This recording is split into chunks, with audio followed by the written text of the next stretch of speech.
හරි පුතේ. එතකොට අපි කාලය ගැන මීට කලින් අවුරුද්දේ කතා කරලා තියෙනවා පුතේ. එතකොට අද අපි කාලේ පාරමේ චුට්ටක් වෙනස් දේවල් ගැන කතා කරනවා පුතේ. දශකයක් කියන්නේ මොකද්ද? සියවසක් කියන්නේ මොකද්ද? සහස්‍රකයක් කියන්නේ මොකද්ද? අධික අවුරුද්දක් කියලා කියන්නේ මොකද්ද කියලා මුලින්ම අපි කතා කරමු. හරිද? ওই ටික තමයි කතා කරන්න තියෙන්නේ. අර කාලය මනින්නේ ඒකක ඒවා ඔයාලා දන්නවා. ඒවා ගැන අපි පස්සේ කතා කරමුකෝ. ඒතර මුලම අපි කතා කරනවා පුතේ දශකයක් කියන්නේ මොකද්ද කියලා. දශක. එතකොට දශකයක් කියලා කියන්නේ පුතේ අවුරුදු 10ක කාල පරිච්ඡේදය. අවුරුදු 10ක කාල පරිච්ඡේදයකට අපි කියනවා පුතේ දශකයක් කියලා. එතකොට දැන් ඊළඟ ප්‍රශ්නේ කාලය කියන්නේ දිගට යන එකක් හින්දා කාලය මනින්න කොතනින්ද පටන් ගන්න කියන එකනේ. ඉතින් පුතේ අපි කාලය මනින්න ඔයාලා මතක ඇති අපි දන්නවා පුතේ මේක ක්‍රිස්තු වර්ෂ එහෙම නැත්නම් බුද්ධ වර්ෂ ඔය වගේ පාවිච්චි කරනවානේ. ඒ කියන්නේ පුතේ දැන් මේ ආරම්භයක් හොයන්න බැහැනේ මේකේ. අවසානයක් හොයන්නත් බැහැනේ. ඒ හින්දා කාලය මනින්න අපි සාමාන්‍යයෙන් ආගමික ශාස්ත්‍රූවරයෙක්ගේ උපත හරි එහෙම නැත්නම් විපත හරි සිදුවෙච්ච කාල වකවානුවක් පදනම් කරගන්න. හරිද? එතකොට අන්තර්ජාතික සම්මුතිය වෙන්නේ අන්තර්ජාතික සම්මුතිය කියන්නේ ලෝකයේ හැම රටක්ම පිළිගත් සම්මුතිය වෙන්නේ පුතේ ක්‍රිස්තුස් වහන්සේ ඉපදිලා තියෙන අවුරුද්ද. ඒක පාවිච්චි කරගෙන අපි ක්‍රිස්තුස් වහන්සේ ඉපදිච්ච අවුරුද්දට පස්සේ නේවට ක්‍රිස්තු වර්ෂ 1 ක්‍රිස්තු වර්ෂ 2 එහෙම යනවා පුතේ. ක්‍රිස්තුස් වහන්සේ ඉපදෙන්න කලින් ඒවට අපි යනවා පුතේ ක්‍රිස්තු පූර්ව කියලා. හරිද? එතකොට දැන් ක්‍රිස්තු පූර්ව 240 ගණන් වල තමයි බුදුහාමුදුරුවෝ ලෝකෙට පහළ වුනේ. ඒ කියන්නේ ක්‍රිස්තුස් වහන්සේ ඉපදෙන්න කලින්. ඒ කියන්නේ ක්‍රිස්තු ධර්මයට කලින් තමයි බුද්ධ ධර්මයේ තියෙන්නේ. හරිද? ඒතර බුද්ධ වර්ෂ පාවිච්චි කරන්න පුළුවන් අපි බුද්ධ වර්ෂ පාවිච්චි කරනවා. අන්තර්ජාතික විදිහට ක්‍රිස්තු වර්ෂ පාවිච්චි කරනවා. ක්‍රිස්තුස් වහන්සේ ඉපදිච්ච අවුරුද්ද පදනම් කරගෙන අපි ඊට පස්සේ එන වර්ෂ වලට ක්‍රිස්තු වර්ෂ කියලා කියනවා. එතකොට අපි අද ඉන්නේ 2021. ඒ කියන්නේ මේ වෙනකොට ක්‍රිස්තුස් වහන්සේ ඉපදිලා අවුරුදු 2021ක් වෙනවා.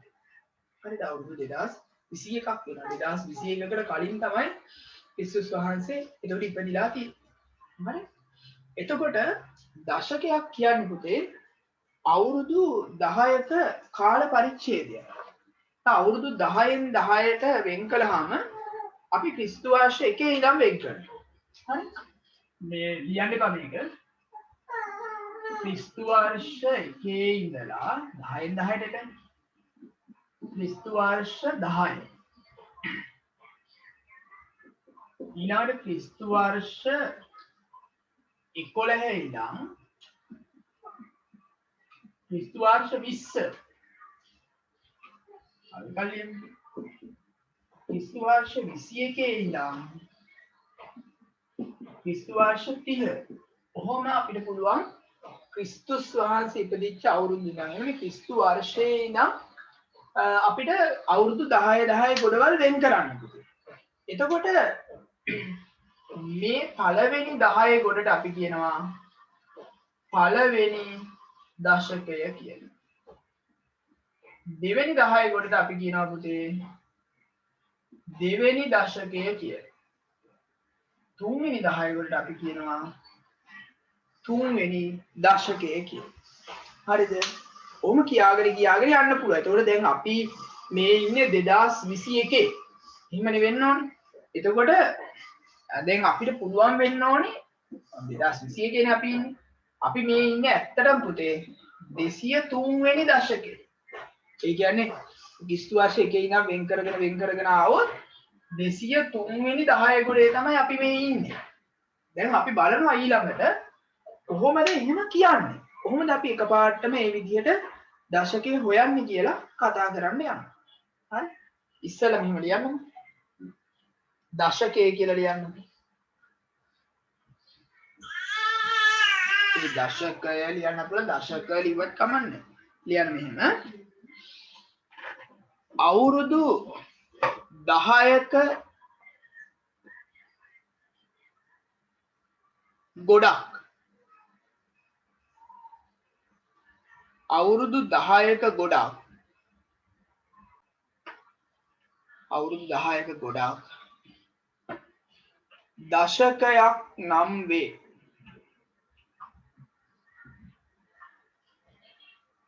දශකයක් නම් වේ.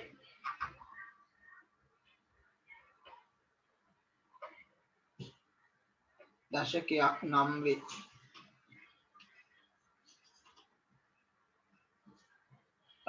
ක්‍රිස්තු වර්ෂ 1 සිට ක්‍රිස්තු වර්ෂ 1 සිට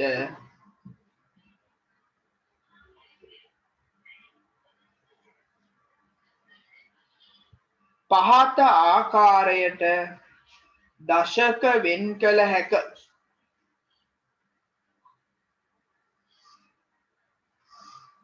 ක්‍රිස්තු වර්ෂ 1 සිට පහත ආකාරයට දශක වෙන් කළ හැක.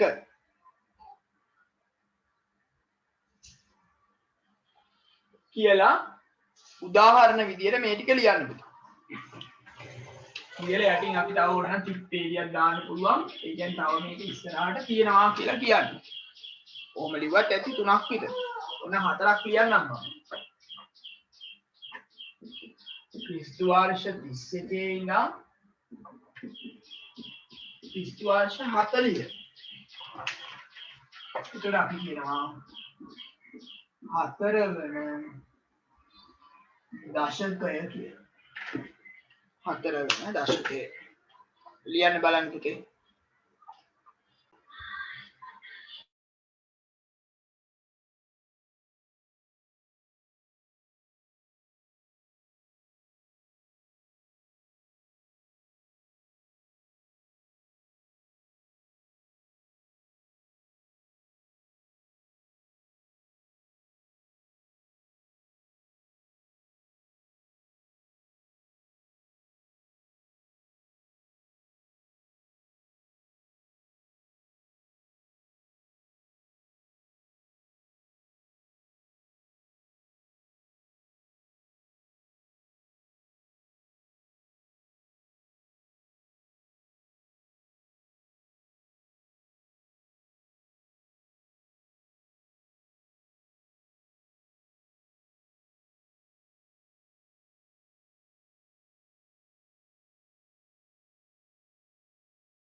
හරි.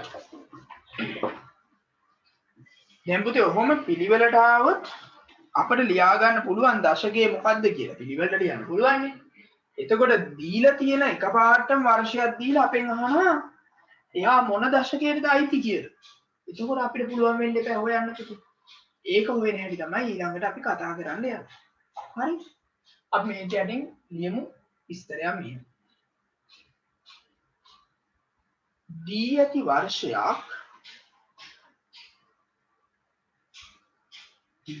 වර්ෂයක්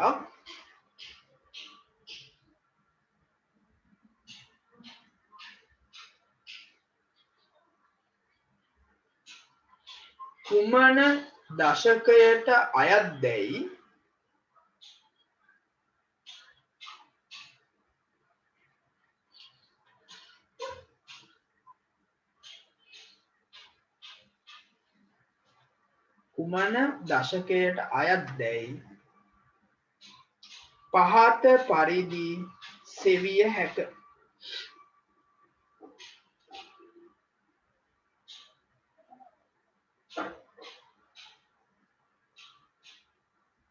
කුමන දශකයට අයත්දැයි පහත පරිදි සේවිය හැක. දැන් පුතේ මෙහෙමයි වෙන්නේ. පළවෙනි කරුණ තමයි ඒ වර්ෂයේ අපි දෙන වර්ෂයේ එක ස්ථානය බිඳුව නම් එක ස්ථානය කියන්නේ කෙරවරනේ බිඳුව නම් බිඳුව අයින් කළාම අදාළ දශකය ලැබෙනවා. ඉතින් අපි ගත්තොත් උදාහරණ විදියට කියන්න එපා. ක්‍රිස්තු වර්ෂ 460. එතකොට මේකේ අංග එක ස්ථානේ බිඳුවනේ පුතේ. බිඳුව අයින් කළොත් 46 වෙන්නේ. එතකොට බිඳුව අයින් කරනවා කඩේකින් මතයින් වෙන්නේ. එතකොට අපි මේ කියනවා 46 වෙනි දශකය කියලා.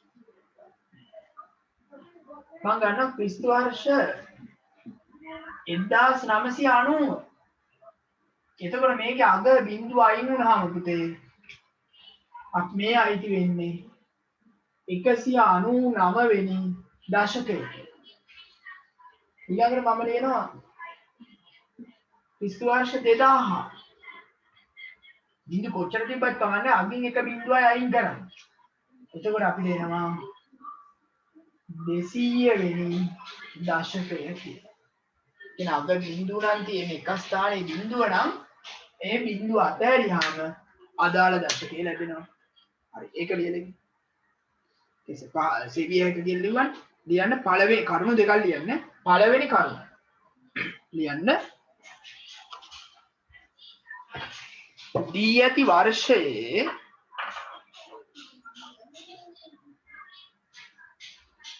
දී ඇති වර්ෂයේ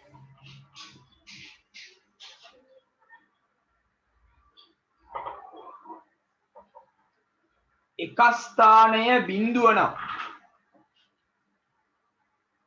එක ස්ථානය බිඳුව නම් එක ස්ථානය බිඳුව නම්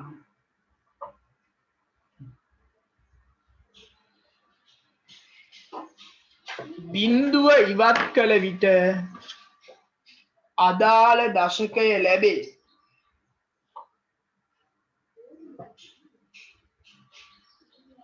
බිඳුව ඉවත් කළ විට අදාළ දශකය ලැබේ. උදාහරණ විදිහට ඔය තුන ලියන්න.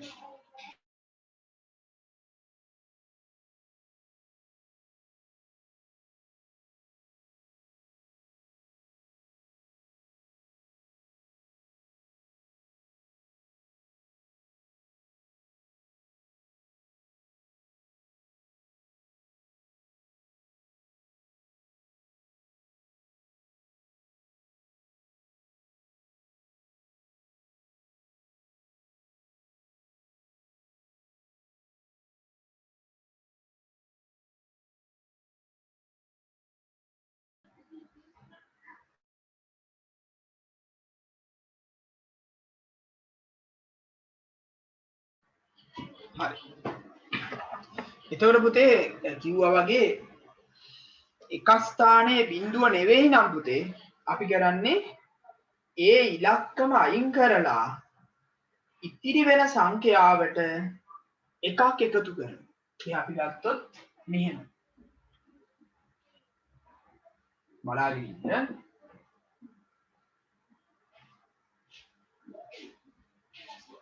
දෙදාස් 5. හරිද? එතකොට අපි කරන්නේ පුතේ එක ස්ථානනේ බිඳුව නෙමෙයි මෙයාව අයින් කරනවා. දැන් මෙතන 200 නේ තියෙන්නේ පුතේ.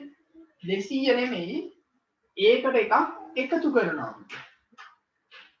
201 වෙනි දශකය. ඒ කියන්නේ 200ට එකක් එකතු කරනවා. පළවෙනි ගානේ තමයි මම ලියන්නේ. හරි? දැන් මම ගන්නවා මෙහෙම.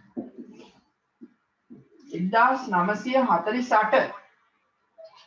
දැන් අපි කරනවා මේකේ මෙයාව අයින් කළාට පස්සේ පුතේ 8 අයින් කළාම 194 නේ ඉතුරු වෙන්නේ. 194 නෙමෙයි පුතේ. 195 වෙනි දශකය. තව එකක් ගමු. 2021 අපි ඉන්න අවුරුද්ද. එතකොට එක අයින් වුණාම 202 නේ තියෙන්නේ පුතේ. 202 නෙමේ 203 වෙනි දශකයේ. ඒ පළවෙනි එකේ විතරයි මල්ලි වේගය හැදෙන හැටි. ඒක අපි ලියාගමු එතකොට. එතකොට අපේ ඊළඟ කරුණ තමයි දෙවෙනි කරුණ. එක ස්ථාන එක නෙවෙයි නම් එයාව අයින් කරලා ඉතිරි වෙන සංඛ්‍යාවට එකක් එකතු කරලා අදාළ දශකය ගන්නවා පුතේ. ලියමු. දෙවෙනි කරුණ. දී ඇති වර්ෂයේ එක ස්ථානය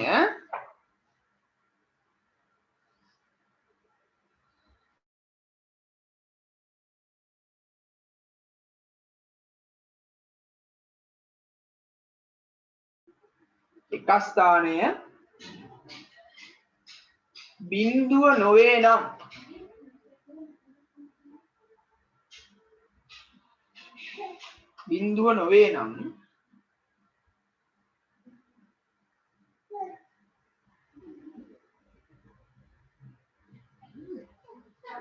එම ඉලක්කම ඉවත් කර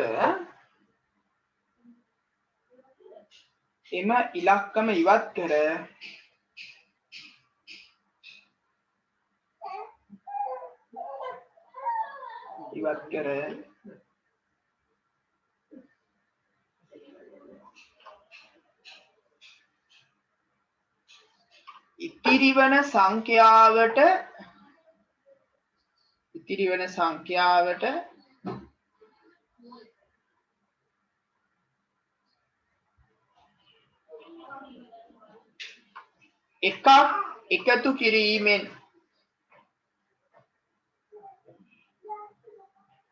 වන සංඛ්‍යාවට එකක් එකතු කිරීමෙන්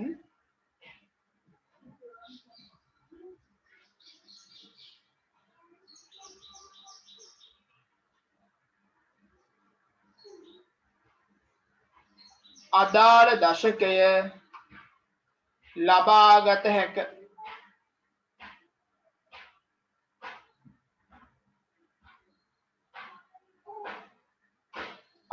දශකය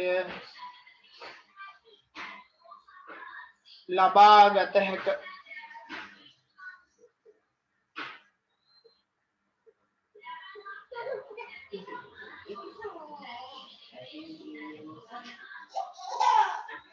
උදාහරණ කියලා පුතේ මේ පහළ තියෙන මේ තුන ලියා ගන්න.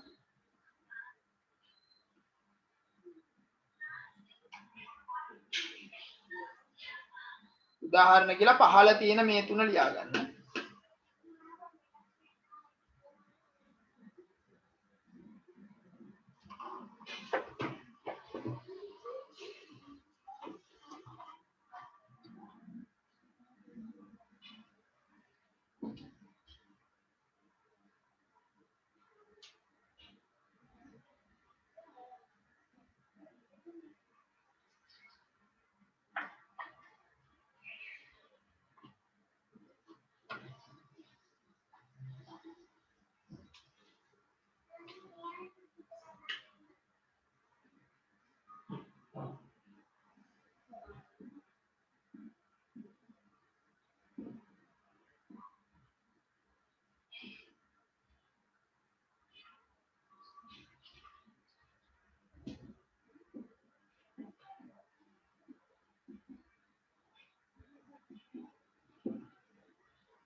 ඊට පස්සේ පුතේ පහත වර්ෂ අයත් වෙන දශක ලියා දක්වන්න කියලා මෙන්න මේ ටික මේ හතරේ දශක ටික ලියන්න බලන්න.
හරි නේද පුතේ?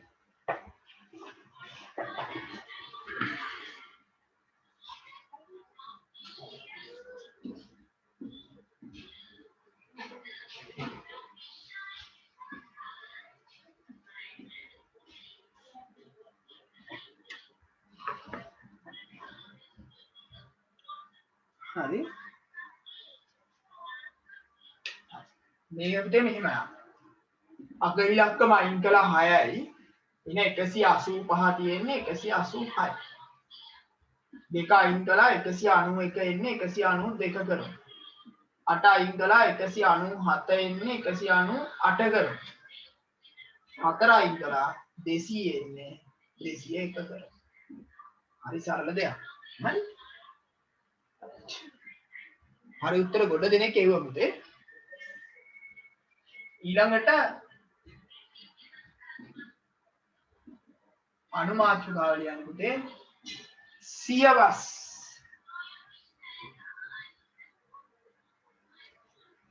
මේකට අපි ශතක කියලා කියනවා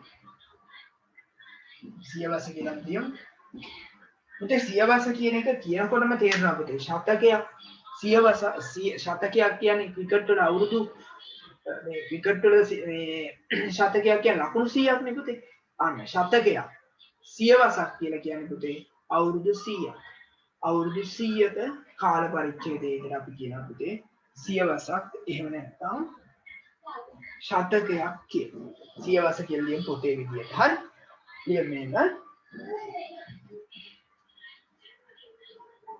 සියවස් යටතේ ලියන්න අවුරුදු 100ක කාල පරිච්ඡේදය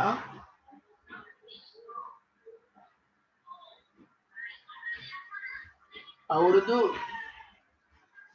100ක කාල පරිච්ඡේදයක්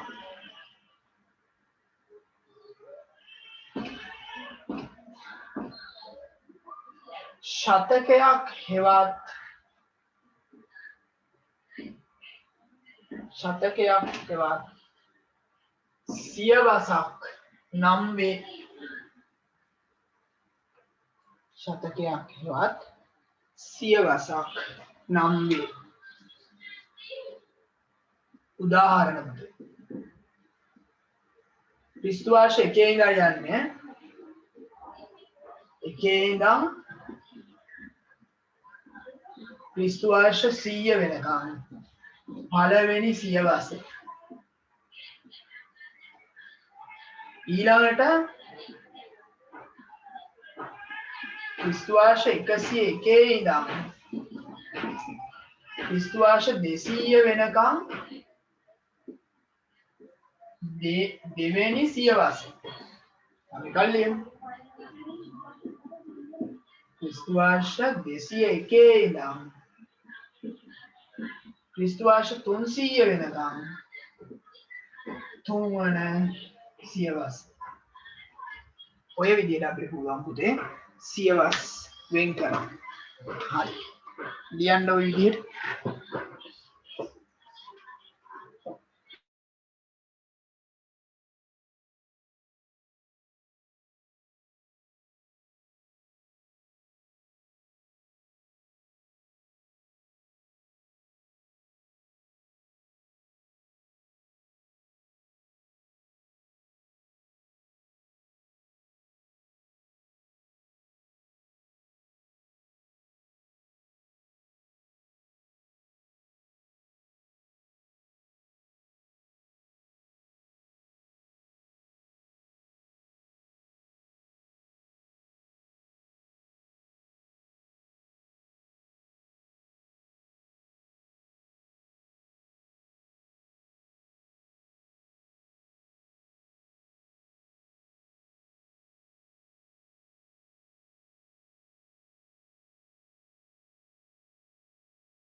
හරි. ඊට පස්සේ අපිට පුළුවන් වෙන්න ඕනේ පුතේ දැන් දීලා තියෙන වර්ෂයක් කොහොමද බලන්නේ කියලා පුතේ. හරිද? එතකොට පුතේ දීලා තියෙන වර්ෂයක් අධික වර්ෂයක්ද කියලා බලන්න අපි කරන්නේ මෙහෙම සෝරි අධික වර්ෂයක් නෙමෙයි දීලා තියෙන වර්ෂයක් මොන සියවසට අයිතිද කියලා බලන්න අපි කරන්නේ මෙහෙමයි අපි බලනවා ඒ වර්ෂයේ අග ඉලක්කම් දෙකම බිඳුද කියලා අග ඉලක්කම් දෙකම බිඳු නම් අපි කරන්නේ පුතේ ඒ බිඳුව බිඳු දෙකම අයින් කරනවා බිඳු දෙකම අයින් කළාම අපිට පුතේ අදාළ සියවස මොකක්ද කියලා ලැබෙනවා බිඳු නෙවෙයි නම් අග ඉලක්කම් බිඳු නෙවෙයි නම් අගින් ඉලක්කම් දෙකක් අයින් කරලා පුතේ ඉතිරි වෙන සංඛ්‍යාවට එකක් එකතු කරනවා. අර නීතියම තමයි චූට්ටක් වෙනස් අගින් ඉලක්කම් දෙකක් අයින් කරන්න. අපි බලමු. හරි? යටින් ලියන්න මෙහෙම. යටින් ලියන්න පුතේ කරුණා. දී ඇති වර්ෂයක්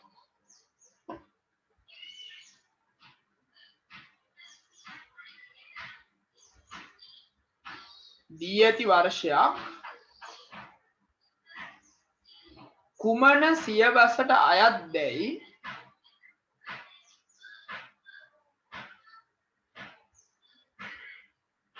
කුමන සියවසට අයත් දැයි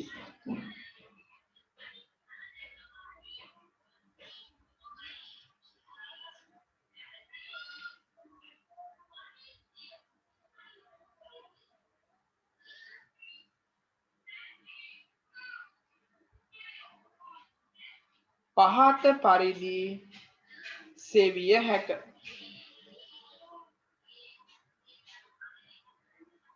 පහත පරිදි සෙවිය හැක.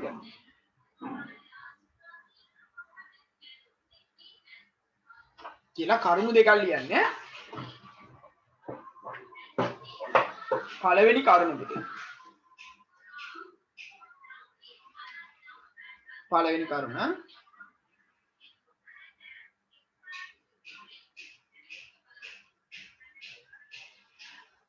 දී ඇති වර්ෂයේ අග ඉලක්කම් දෙක බිඳු නම්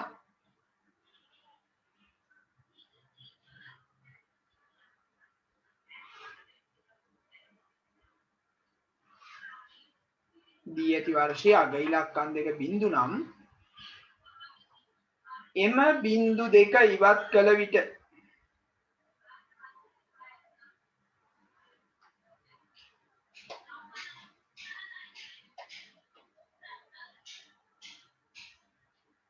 එම බිඳු දෙක ඉවත් කළ විට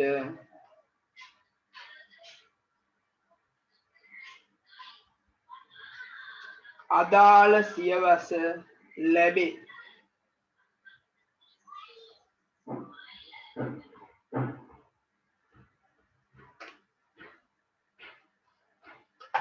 එම බිඳු දෙක ඉවත් කළ විට අදාළ සියවස ලැබේ.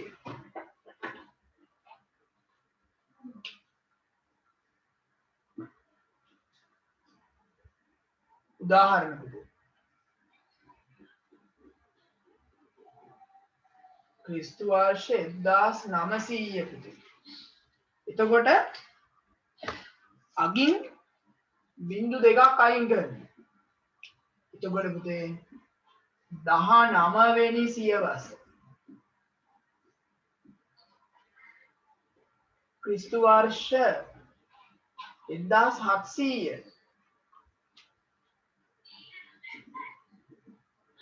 අගින් බිඳු දෙකක් අයින් කරනවා. එතකොට 17 වෙන සියවස.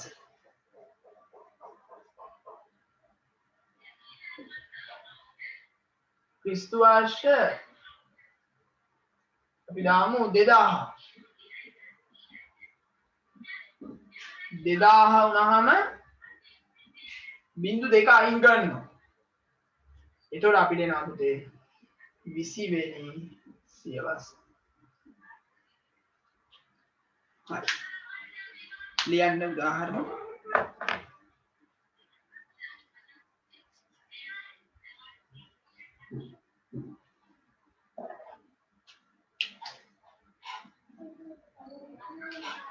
උදාහරණ ලියනකොට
එතකොට පුතේ අපි යටින් ලියමු ඊළඟ කරුණ. දැන් වෙන්නේ අග ඉලක්කම් දෙක හරිද? බිංදු නෙවෙයි නම් හරිද? එක ඉලක්කමක් හරි තියෙනවා නම් අපි කරන්නේ අග ඉලක්කම් දෙක අයින් කරලා පුතේ ඉතිරි වෙන සංඛ්‍යාවට එකක් එකතු කරනවා. බලමු කරලා.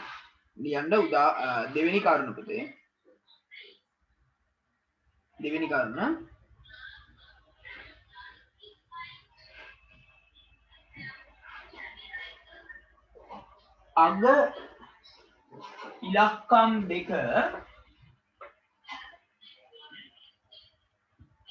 අග ඉලක්කම් දෙක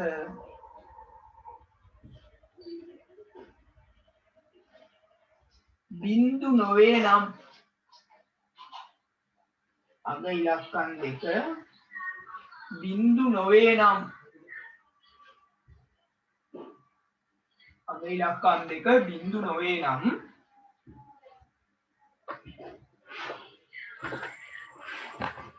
එම ඉලක්කම් දෙක ඉවත් කර එම ඉලක්කම් දෙක ඉවත් කර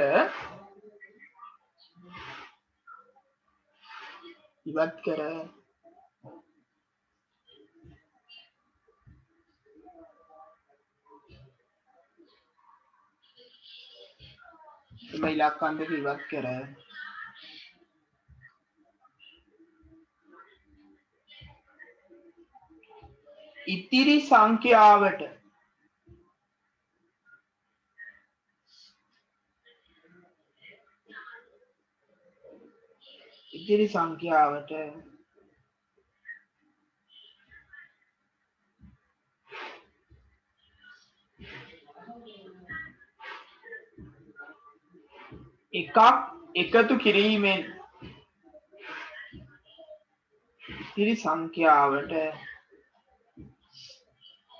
එකක් එකතු කිරීමෙන්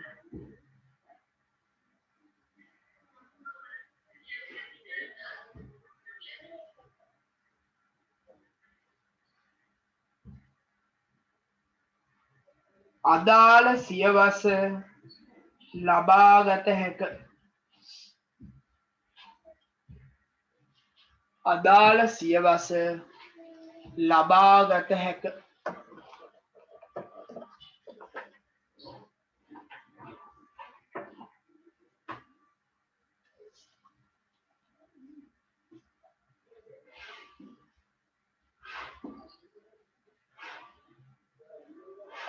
උදාහරණ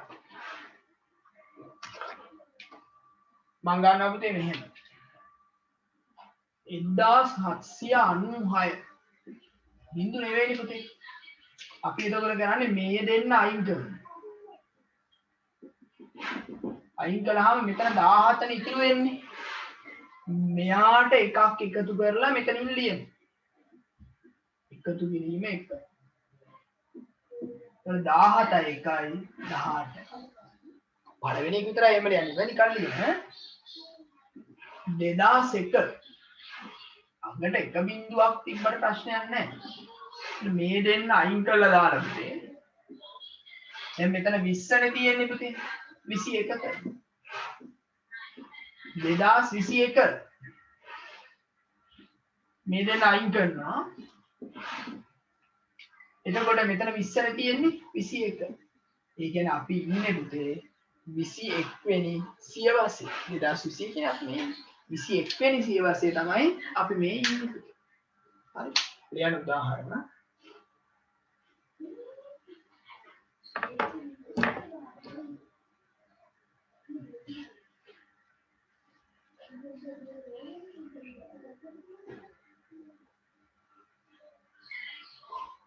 හරි කම්මම ලියන්න.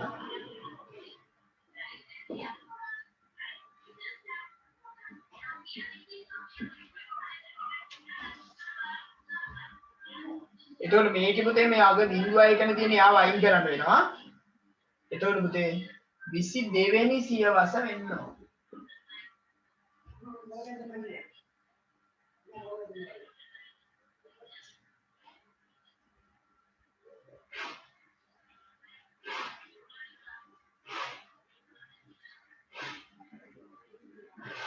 කීපයක් ලියන්න මෙතන.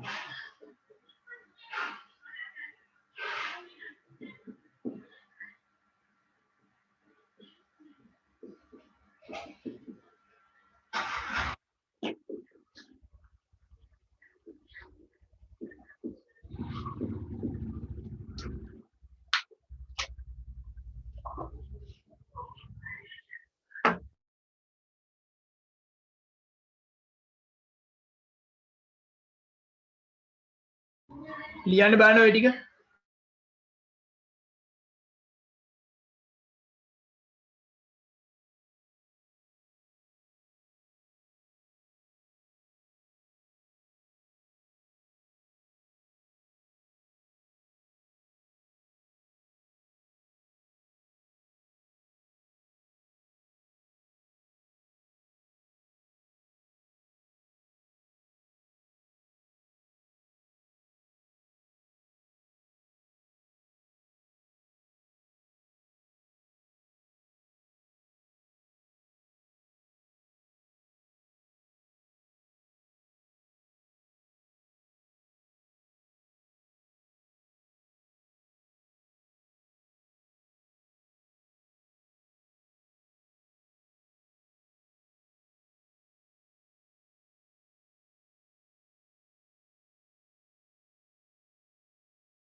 හරි. මේකේ පුතේ 15 අයින් කළාම 18 නේ ඉතුරු වෙන්නේ. ඒකට එකක් එක්කව කළාම 19 වෙනි සියවස. මේකේ 56 අයින් කළාම පුතේ 19 නේ තියෙන්නේ. 20 වෙනි සියවස. මේකේ 24 අයින් කරාම 20 නේ තියෙන්නේ. 21 වෙනි සියවස. ලේසි වැඩක් පුතේ මේ. හරි. දැන් මම දෙනවා ඔක යටින් තව ප්‍රශ්නයක්. බලමු මේක හදාගන්න. මම කියනවා පුතේ මෙහෙම. මෙන්න ඊළඟ ප්‍රශ්නය.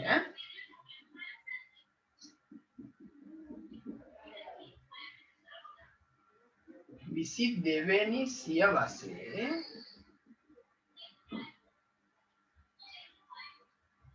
පළමු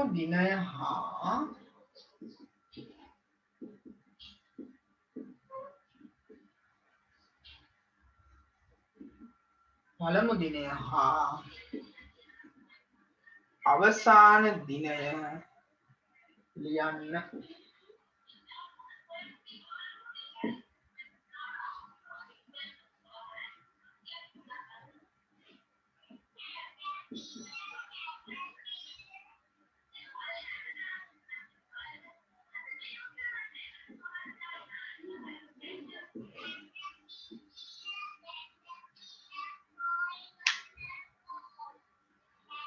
හරි.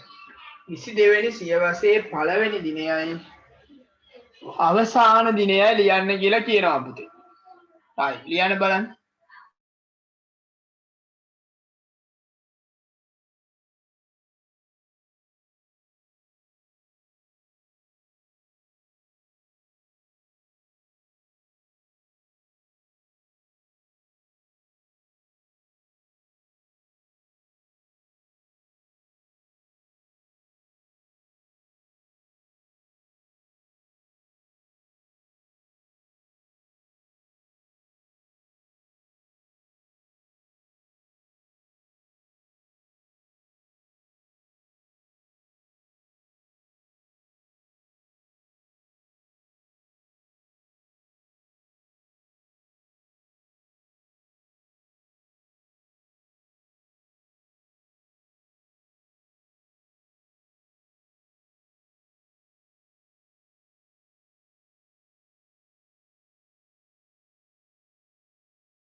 මේකේ පුතේ පළවෙනි දිනේ වෙන්නේ 2101 තමයි. මොකද 2100 නේ ඊට කලින් තියෙන්නේ. ඒකේ බිංදු දෙකක් තියෙන හින්දා බිංදු දෙක අයින් කළාම 21 වෙනි සියවසට තමයි වැටෙන්නේ. 2101 ආවොත් 22 වෙනි සියවසට යනවා. එහෙනම් පුතේ පළවෙනි දිනේ වෙන්නේ 2101. එකේ ජනවාරි පළවෙනිදා. එහෙමනේ පළවෙනි දිනේ නේද? එතකොට ඉවර වෙන්නේ තව අවුරුදු 100ක් ගියාම. එතකොට 2101 ඉඳලා 2200 වෙනකන් යන්න ඕනේ. ඇයි මේකේ බිංදු දෙක කැපුණාම 22 වෙනි එකනේ. එතකොට අවුරුදු ඉවර වෙන්නේ පුතේ දෙසැම්බර්නේ. 12යි 31. 12යි 31 තමයි ඒක ඉවර වෙන්නේ පුතේ.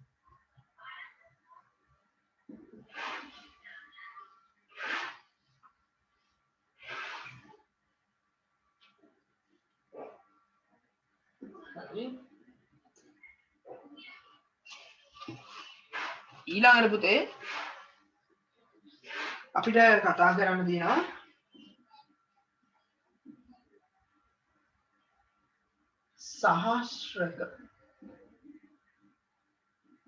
සහස්‍රක මේක ලියලා ඉවර කරලා අනුමාත්‍රිකාවල් ලියන්න පුතේ. සහස්‍රක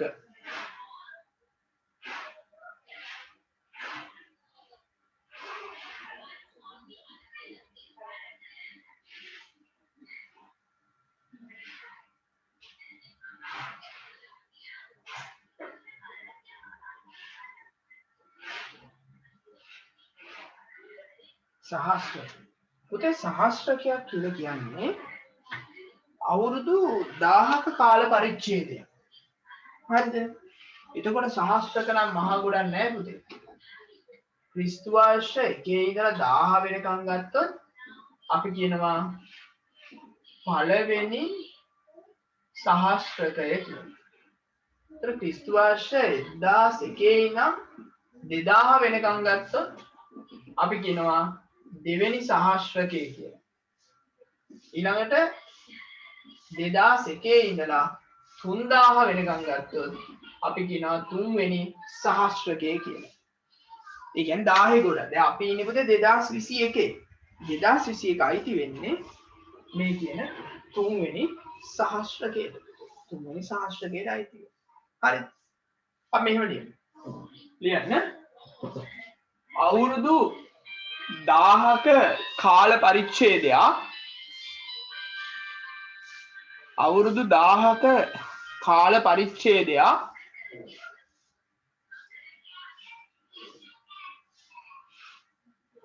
සහස්‍රකයක් නම් වේ. අවුරුදු 1000ක කාල පරිච්ඡේදයක්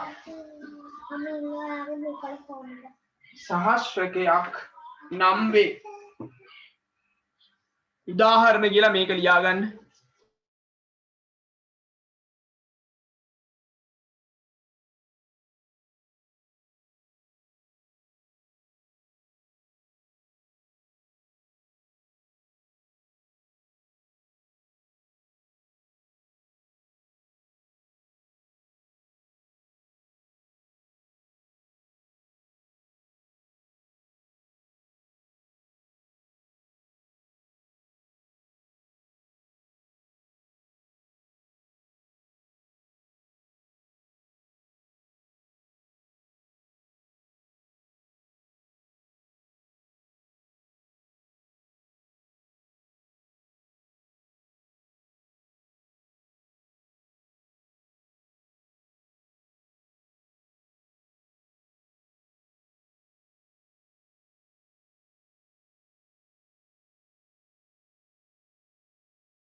මාතෘකාව ලියා ගන්න පුතේ ඊළඟට අධික අවුරුද්ද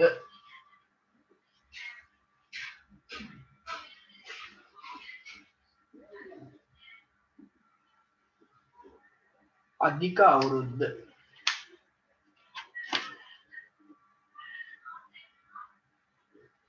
පුතේ අධික අවුරුද්දක් කියලා කියන්නේ හරිද දවස් 366ක් තියෙන අවුරුද්දක් දවස් 366ක් තියෙනවා සාමාන්‍යයෙන් 365යි තියෙන්නේ ඒකට අධික අවුරුද්දට දවස් 366ක් තියෙනවා ඒක වෙන්නේ ඇත්තටම අවුරුද්දක් කියන්නේ අපි කිව්වොත් දවස් 365ක් කියලා ඒ කියන්නේ අවුරුද්දක් කියන්නේ පෘථිවිය සූර්යයා වටේ ගමන් කරන්න ගත වෙන කාලයනේ පුතේ. එතකොට 365ක් කියලා කිව්වට මේකේ ඇත්තටම 365 නෙමෙයි වෙන්නේ පුතේ. මේකට යනවා 365යි ආසන්න වශයෙන් තව පැය 6ක්. පැය 6ක් නෙමෙයි පුතේ. 6ට වඩා පොඩ්ඩක් අඩුවෙන් යන්න. හරිද? මේක දීලා තියෙනවා පැය 5යි මිනිත්තු 48යි තප්පර 46ක්. ආසන්න වශයෙන් මේක අපි පැය 6කට කිට්ටු වෙන ගානක් ඉත පැය 6ක් කියලා ගන්නවා පුතේ. ඉතින් දවසක් නෙවෙයිනේ. අපි ඔක නොසලකා හරිනවා. දැන් මෙහෙමනේ වෙන්නේ. පළවෙනියෙන් මෙන්න ඉර. මෙන්න අපේ පෘථිවිය. මෙතනින් පටන් ගමුකෝ. මෙහෙන් ගිහිල්ලා මෙතන එනකොට දවස් 365යි තව පැය 6ක් තියෙනවා. පැය 6ක් අපි අත්හැරියා. දාන්න බෑනේ කැලෙන්ඩරේ. ආයෙ එනවා මෙහෙම. ආයෙ 365ක් ගියා තව පැය 6ක් ආවා. එයත් අත්හැරියා. ආයෙ එනවා මෙහෙම. 365 තව පැය 6ක් ආවා ඒකත් අත්හැරියා. ආයෙ එනවා මෙහෙම. තවත් පැය 6ක් ආවා. දැන් පුතේ 6ේම 4ක්ම ආවනේ. පැය 24ක්ම ආවනේ. පැය 24ක් කියන්නේ දවසක්නේ. දවස නොසලකා හරින්න බෑනේ නේද? ඒ හින්දා මේ 6 4 එකහු කරලා දවසක් විදියට 4 වෙනි අවුරුද්දට, ඒ කියන්නේ අවුරුදු 365 ගානේ ගියා 4 වෙනි එකට අපි ගන්නවා 366ක්. හරිද? එතකොට ගිය අවුරුද්දේ තිබ්බේ දවස් 366ක්. හරිද? එතකොට දැන් මේ වැඩි වෙන අවුරුද්ද තියෙනවානේ. ඒක එකහු කරන්නේ පුතේ වැඩි වෙන දවසකට. දවස එකතු කරන්නේ පෙබරවාරි මාසෙට. මෙන්න එකතු කරන්න දෙයක් නැහැ. කෙටි මාසෙ තියෙන පෙබරවාරි විතර. පෙබරවාරි සාමාන්‍යයෙන් දවස් 28යි තියෙන්නේ. අධික අවුරුද්දක දවස් 29ක් තියෙනවා පුතේ. එතකොට පෙබරවාරි මාසෙක දවස් 29ක් එන්නේ අවුරුදු 4න් 4ට.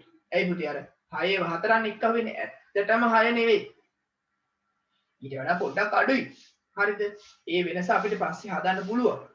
හරිද? ඒ ගැන අපි පස්සේ කතා කරනවා. එතකොට දින 366ක් තියෙන අවුරුද්දකට අපි කියනවා පුතේ අධික අවුරුද්දක් කියලා. ඊට පස්සේ මේ අධික අවුරුද්දේ හරිද?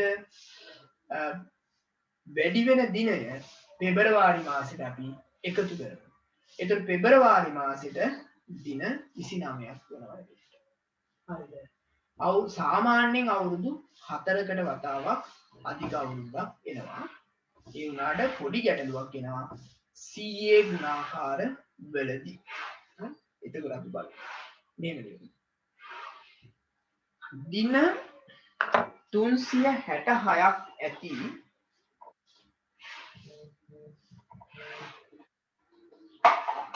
දින 366ක් ඇති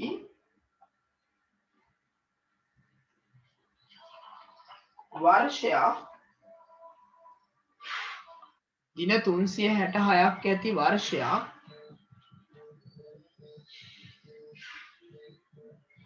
අධික වර්ෂයක් නම් වේ.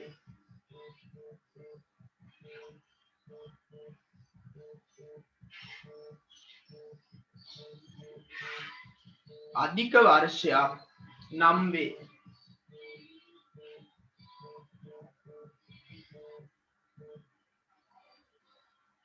අධික වර්ෂයක් නම් වේ.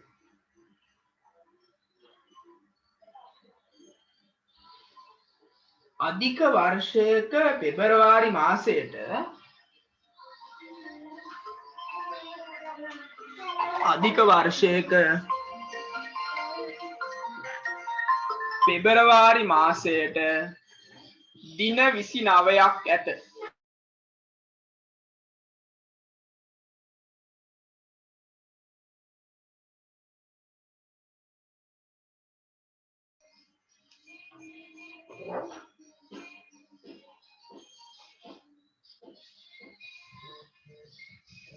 හරිද? පෙබරවාරි මාසයට දින 29ක් ඇත. හරි. එතකොට පුතේ දැන් අපිට පුළුවන් වෙන්න ඕනේ 100 ගුණාකාර හැර පුතේ ඕනම එකක් අධික වර්ෂයක් වෙනවද කියලා අපිට ලේසියෙන් බලන්න පුළුවන්. ඒ අදාළ වර්ෂය 4ෙන් බෙදෙනවාද කියලා බලන්න. 4ෙන් බෙදෙනවා අධික වර්ෂය. හරිද? හැබැයි 100 ගුණාකාර આવොත් පොඩි ගැටලුවක් එනවා පුතේ. එතකොට ඒකේ 100 ගුණාකාර හැම එකම 4ෙන් බෙදෙනවනේ. 100 ගුණාකාර આવොත් 4ෙන් නෙමෙයි පුතේ 400ෙන් බෙදෙනවාද කියලා අපි බලන්න ඕනේ. මොකද ක්‍රිස්තු වර්ෂ 100 අධික වර්ෂයක් නෙමෙයි. 200 අධික වර්ෂයක් නෙමෙයි. 300 අධික වර්ෂයක් නෙමෙයි. හැබැයි ක්‍රිස්තු වර්ෂ 400 අධික වර්ෂයක්. මොකද ඒ හේතුව අපි දැන් මේ පැය 6 එකතු කරගෙන ගියාට ඇත්තටම පැය 6ක් නෑනේ පුතේ. පැය 5යි මේ ඔයාලා පොතේ හරියටම දීලා තියෙනවා මේකේ පැය 5යි මිනිත්තු 48යි තප්පර 46යිලු තියෙන්නේ. එතකොට එච්චරක් තිබ්බහම අපි ඒ උනාට පැය 6ක් කියලා එකතු කරගෙන යනකොට අවුරුදු 100කට එනකොට මේකේ වෙනසක් වෙනවා පුතේ. ඒ වෙනස අයින් කරන්න තමයි 100 ගුණාකාරවල අපි මේ විදිහට අතහැරලා දාන්නේ. එහෙනම් දැන් මෙච්චරයි බලන්න. දීලා තියෙන වර්ෂයක් අධික වර්ෂයක්ද කියලා බලන්න පුළුවන් මෙහෙම 100 ගුණාකාරයක් නම් 400ෙන් බෙදෙන්න ඕන. 100 ගුණාකාරයක් නෙවෙයි නම් පුතේ අදාළ වර්ෂය 4ෙන් බෙදෙන්න ඕන. එහෙමනම් අපිට ගන්න පුළුවන් ඒක අධික වර්ෂයක් වෙනවා. හරිද? අපි බලමු ඉන්න. යටින් ලියන්න.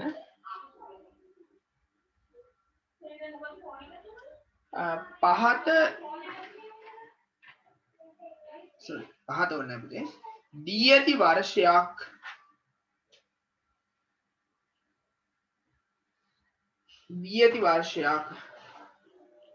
අධික වර්ෂයක් දැයි පහත ආකාරයට සෙවිය හැක.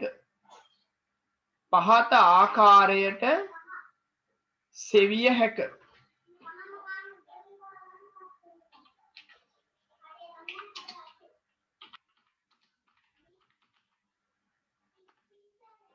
පහත ආකාරයට සෙවිය හැක.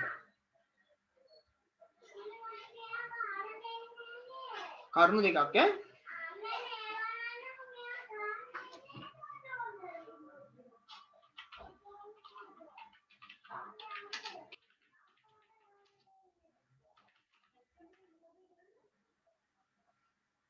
පළවෙනි එක පුතේ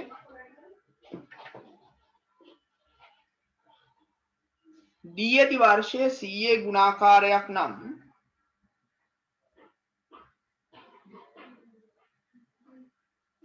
දී ඇති වර්ෂය 100 ගුණාකාරයක් නම්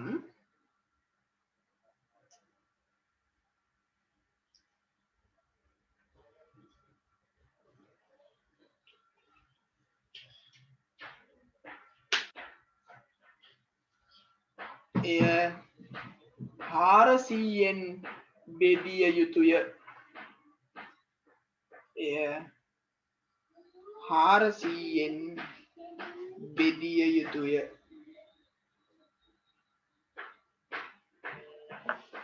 400ෙන් බෙදිය යුතුය.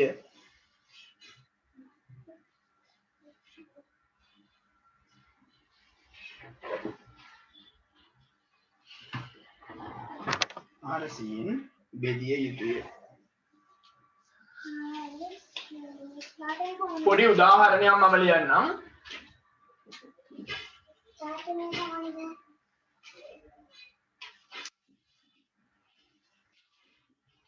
ක්‍රිස්තු වර්ෂ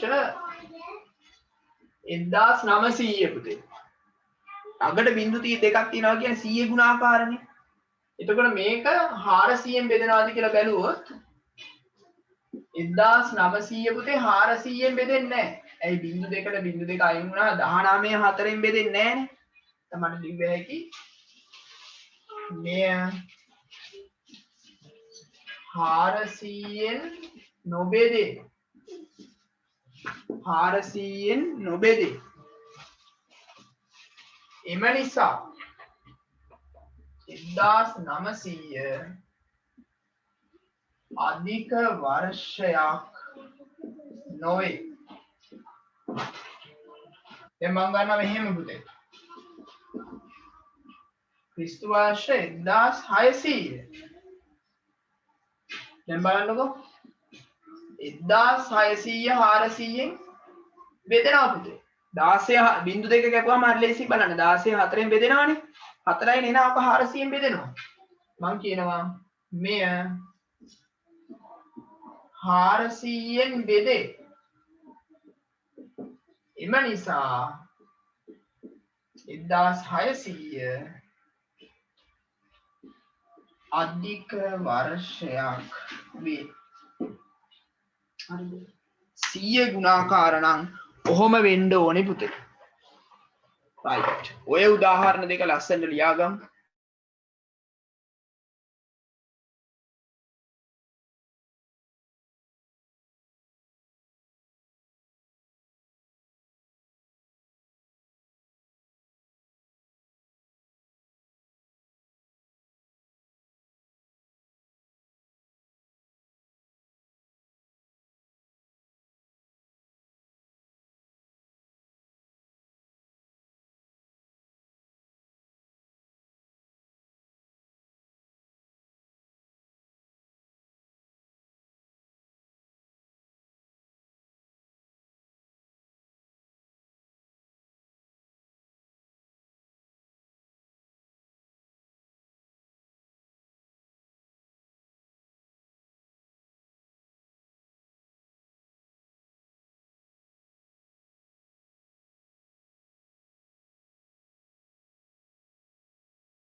හරි නේද? ඊට පස්සේ පුතේ 100 ගුණාකාරයක් නෙවෙයි නම් ඒ දීලා තියෙන වර්ෂය 4ෙන් බෙදෙනවා නම් ඒ අනිවාර්යෙන් පුතේ අධික වර්ෂයක් වෙනවා. 4ෙන් බෙදෙන්නයි ඕන. අපි ලියමු ඊළඟ කරුණ. ලියන්න මෙහෙම. දී ඇති වර්ෂය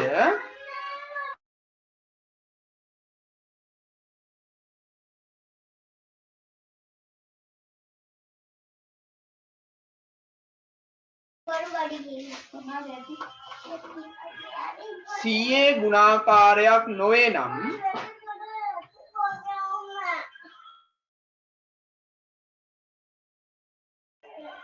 සීයේ ගුණාකාරයන් නොවේ නම්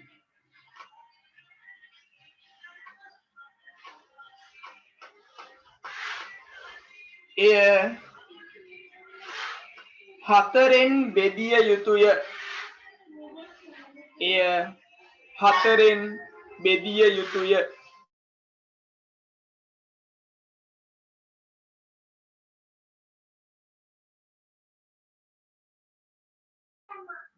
හතරෙන් බෙදිය යුතුය. පුතේ දැන් අපි හතරෙන් බෙදෙනවාද කියලා බලන්න ලේසි ක්‍රමයක් දන්නවා. අපි බලනවා මේ අදාළ සංඛ්‍යා දෙකේ සංඛ්‍යාවේ අග ඉලක්කම් දෙකෙන් කියවෙන සංඛ්‍යාව හතරෙන් බෙදෙනවද කියලා. එහෙම වෙනවා නම් අනිවාර්යයෙන්ම පුතේ මේ වර්ෂය අධික වර්ෂයක් වෙනවා. හරිද? එතකොට ඕක තමයි කියන්න තියෙන්නේ. ඔන්න බලා ගන්න චුට්ටක් මම ලියනවා. හරිද? උදාහරණ දෙකක් මම දෙනවා. හරි? ඔන්න බලන්න. ක්‍රිස්තු වර්ෂ 2020 ගිය අවුරුද්ද බලමු. පුතේ මේක හතරෙන් බෙදෙනවද නැද්ද කියලා බලන්න. අග ඉලක්කම් දෙක දිහා බලලා කරන්න පුළුවන් පුතේ. දැන් මේකේ අග ඉලක්කම් දෙක 20නේ. 20 හතරෙන් බෙදෙනවානේ. හරිද?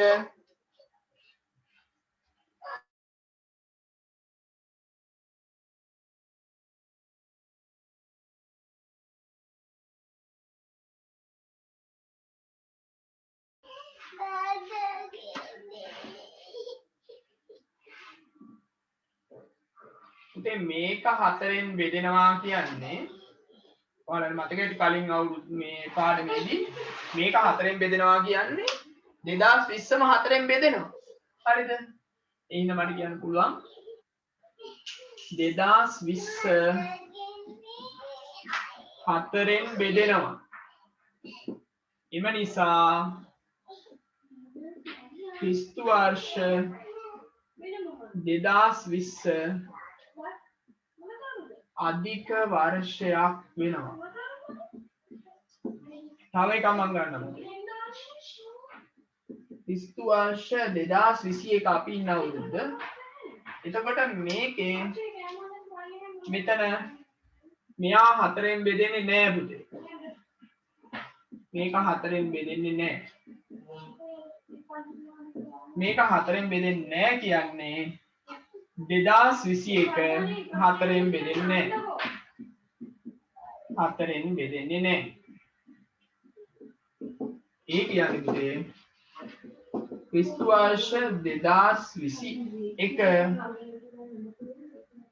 අධික වර්ෂයක් නොවේ.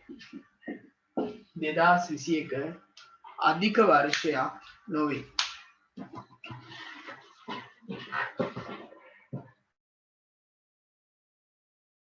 ලියමු බලන්න.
අපි පුතේ ඊළඟට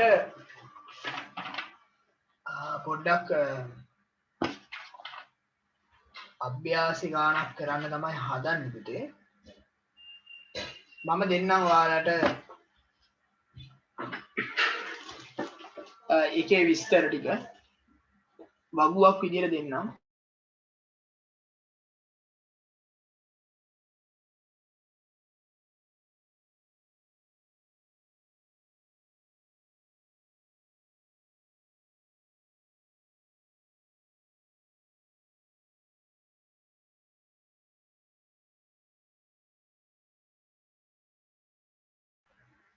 දැන් පුතේ මම දෙනවා වගුවක්. ඔයාලා ඒකේ අවුරුදු අධික වර්ෂයක්ද නැද්ද කියලා ලියන්න. හරිද?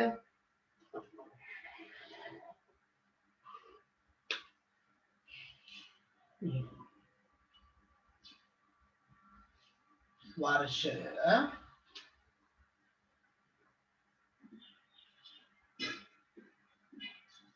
අධික වර්ෂයක් වේ නොවේ. එතකොට මම ඔයාලා දැන් අධික වර්ෂ වේද නැද්ද? හරිද වැරදිද හරි කමන්නේ දාන්න ඕනේ නේ.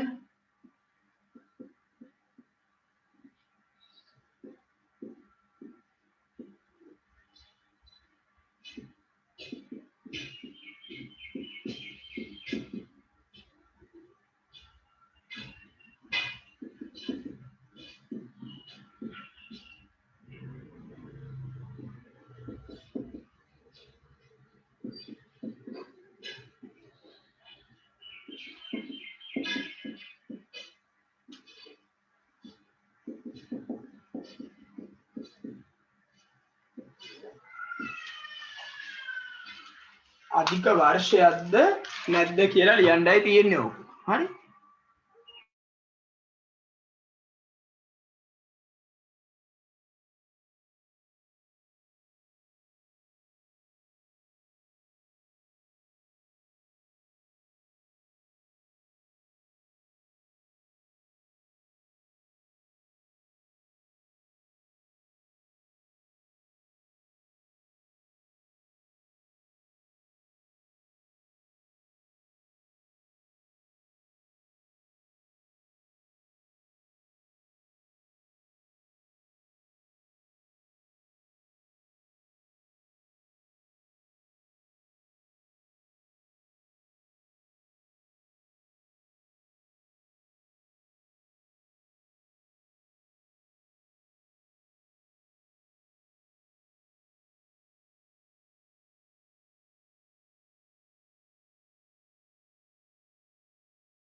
ගොඩක් අය ඉවර වෙලා තියෙන්නේ. අපි පොඩ්ඩක් මේක බලලා ඉමු එහෙනම් පුතේ. මෙතන පුතේ 96 4ෙන් බෙදෙනවා. බෙදලා බලන්න අධික වර්ෂයක් වෙනවා. 58 නම් බෙදෙන්නේ නැහැ පුතේ. එනදී 1958 බෙදෙන්නේ නැහැ. 60 බෙදෙනවා. 1400 මේක 400ෙන් බෙදෙන්නේ නැහැ. මොකද ළඟට බිංදු දෙක තිබ්බ ගමන් අපි බෙදන්න ඕනේ 4ෙන් නෙමෙයි. 4ෙන් කොහොමද බෙදෙනවා? 400ෙන් බෙදලාද කියලා බලන්න. බෙදෙන්නේ නැහැ. 1600 400ෙන් බෙදෙනවා. එන අනිවාර්යයෙන් මේක අධික වර්ෂයක්. 16 4ෙන් බෙදෙනවානේ. අධික වර්ෂයක්. එතකොට නොවේ ඒවා තියෙන්නේ දෙකයි. අනිත් හැම එකක්ම පුතේ වේ.